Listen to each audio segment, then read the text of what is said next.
আলু কুচি কুচি করে দিয়ে খুব মজাদার ডিমের একটা ভুনা করেছি। আসসালামু আলাইকুম, কেমন আছেন আপনারা সবাই? চলে আসলাম নতুন আরও একটা রান্নার ভিডিও নিয়ে। রান্না করব চিকন চিকন করে আলু কেটে দিয়ে ডিম ভুনা। ডিমগুলো প্রথমেই আমি একটু ভেজে নিচ্ছি। আর ডিম ভাজার সময় অসহ্য একটা যন্ত্রণা যে ডিমের থেকে তেল ছিটে ছিটে চারিদিকে ছড়িয়ে পড়ে আর গায়ে ছিটে আসে।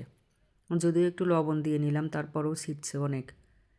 এ কারণে ঢাকনা দিয়ে ঢেকে আমি ভেজে নিচ্ছি। চারিদিকে তেল ছিটে একদম খুব খারাপ অবস্থা হয়ে যায়।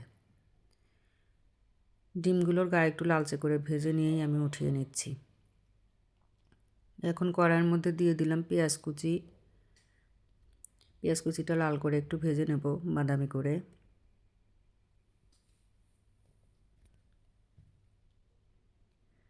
পেঁয়াজ এরকম বাদামি হয়ে আসলে এখন দিয়ে নেব কুচি করে রাখা আলুগুলো।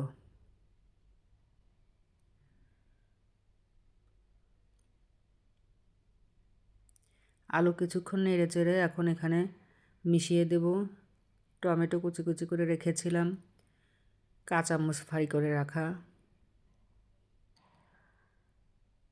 সব কিছু দিয়ে এখন ভালোভাবে কিছুক্ষণ নেড়ে চেড়ে ভেজে নেব। এখন এখানে আমি মশলাগুলো অ্যাড করব সব।